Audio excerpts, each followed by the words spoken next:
বলি কি এবার ছুটি হয়ে যাচ্ছে চুক্তিভিত্তিক কর্মচারীদের, যারা চুক্তিভিত্তিকভাবে সরকারের বিভিন্ন কাজ করছেন, তাদের কি আর চুক্তির নবীকরণ হবে না? কি জানা যাচ্ছে? চলুন সেই বিষয়েই খুবই সংক্ষেপে তুলে ধরা যাক আজকের এই ছোট্ট ভিডিওতে। দেখুন, পশ্চিমবঙ্গে বিভিন্ন ডিপার্টমেন্টে আমরা জানি কিন্তু প্রচুর পরিমাণে চুক্তিভিত্তিক কর্মচারী রয়েছেন। সে শিক্ষা বিভাগ বলি বা স্বাস্থ্য বলি বা অন্যান্য বিষয় বলি, প্রত্যেকটা বিভাগে প্রচুর পরিমাণে চুক্তিভিত্তিক কর্মচারী রয়েছেন এবং মোট সংখ্যাটা প্রায় 5 লক্ষের কাছাকাছি।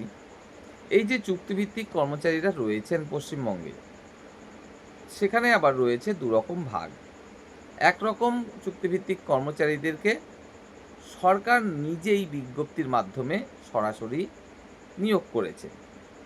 আর একরকম চুক্তিভিত্তিক কর্মচারী রয়েছেন যারা সরাসরি সরকারের মাধ্যমে নিয়োগপ্রাপ্ত হননি, তাদেরকে নিয়োগ করেছে মূলত বিভিন্ন কোম্পানি। সরকারের প্রয়োজন হয়েছে বেশ কিছু কর্মচারীর, তারা তখন একটা কোম্পানিকে থার্ড পার্টি হিসাবে ব্যবহার করেছে এবং সেই কোম্পানির মাধ্যমে বিভিন্ন কর্মচারীরা নিয়োগপ্রাপ্ত হয়েছেন এবং সরকারের বিভিন্ন ডিপার্টমেন্টের কাজ করছেন। তো বর্তমান পশ্চিমবঙ্গ সরকার, আমরা দেখছি এই বিষয়টাকে নিয়ে কিন্তু বেশ গভীর চিন্তাভাবনা করেছে এবং বেশ কিছু বক্তব্যের সাথে সাথে একটা নোটিশও প্রকাশ করেছে। সেখানে কি লেখা রয়েছে? লেখা রয়েছে, চুক্তিভিত্তিক কর্মচারীদের যে চুক্তির মেয়াদ, সেটা এখন থেকে আর আগের মতোই আপনা আপনি যে বাড়তেই থাকবে তেমনটা নয়।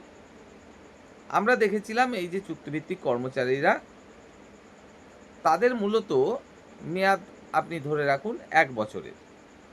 পরের বছরও তিনিই কাজ করছেন, তারপরের বছরও তিনিই কাজ করছেন, তারপরের বছরও তিনিই কাজ করছেন।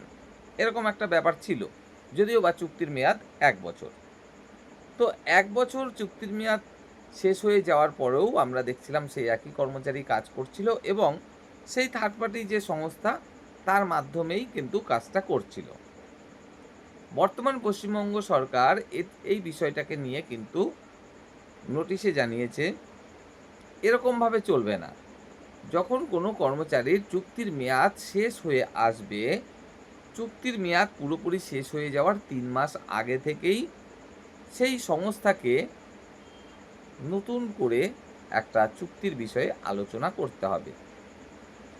যদি সরকার মনে করে এই সংস্থাকে আমরা আমাদের এই ডিপার্টমেন্টের এই কাজের জন্য কর্মচারী নিয়োগের চুক্তি করব নতুন করে, তাহলে অবশ্যই সেটা ভালো কথা।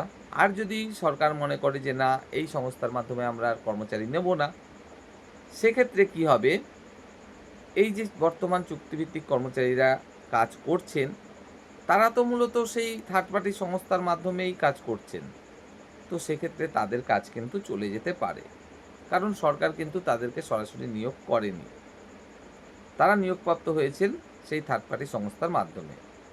আর সরকার যাদেরকে সরাসরি নিয়োগ করেছে, যেমন প্যারা টিচার থেকে শুরু করে আইসিডিএস কর্মী বা আশাকর্মী বা সিভিক ভলেন্টিয়ার, তাদের কিন্তু বিষয়ে কোনো চিন্তা নেই।